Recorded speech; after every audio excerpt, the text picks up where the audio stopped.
భాగ్యనగరంలో ఇదం బ్రాహ్మణ్ వారి యొక్క ప్రధాన డిమాండ్స్ చాలా బాగున్నాయి.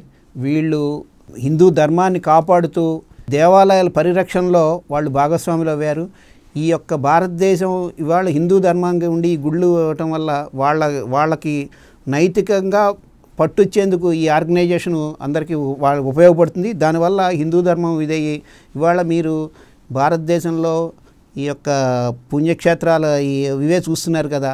అటువంటిది హైదరాబాద్లో ఇదం బ్రాహ్మణ్ ఆర్గనైజేషన్ వాళ్ళు హిందూ ధర్మానికి గుళ్ళ పరిరక్షణకి ఈ యొక్క పురోహితుల నైతిక స్థామర్యాన్ని పెంచడానికి ప్రభుత్వాన్ని డిమాండ్ చేసేది. వాళ్ళ సూచనలు వాళ్ళ డిమాండ్స్ చాలా బాగున్నాయి. తక్షణం ప్రభుత్వం స్పందించి ఈ యొక్క హిందూ ధర్మాన్ని కాపాడాలంటే మూలం ఇదైనా ఇదం బ్రాహ్మణ వాళ్ళు ఈ గుళ్ళని తరఫు కింద ఉంటేనే ఈ యొక్క హిందూ ధర్మం కాపాడుతుందన్న కాన్సెప్ట్లో ఇదం బ్రాహ్మణ ఫెడరేషన్ వాళ్ళు ఉన్నారు.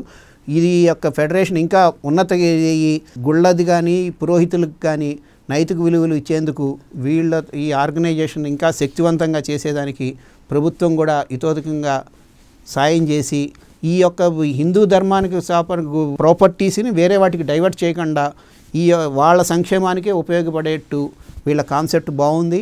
ఇదం బ్రాహ్మణ్ ఫెడరేషన్ వాళ్ళు మంచి ఈ యొక్క ఫెడరేషన్ హిందూ ధర్మం కాపాడుతుంది, దేవాలయాలు కాపాడుతాయని నేను విశ్వసిస్తున్నాను.